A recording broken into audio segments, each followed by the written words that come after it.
Panibagong paggalaw ng presyo ng produktong petrolyo ipinatupad na ngayong araw. Nagkaroon ng pagtaas ng presyo ng produktong petrolyo ngayong araw, January 13, 2026 na siyang ikatlong sunod ng linggo na pagtaas ng presyo ng diesel at kerosene.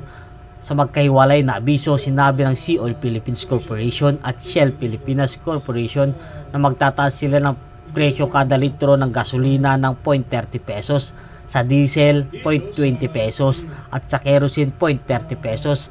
Magpapatupad din ng kaparehong taas ng presyo ang clean fuel at Petron gas maliban sa kerosene na hindi nila ibinebenta.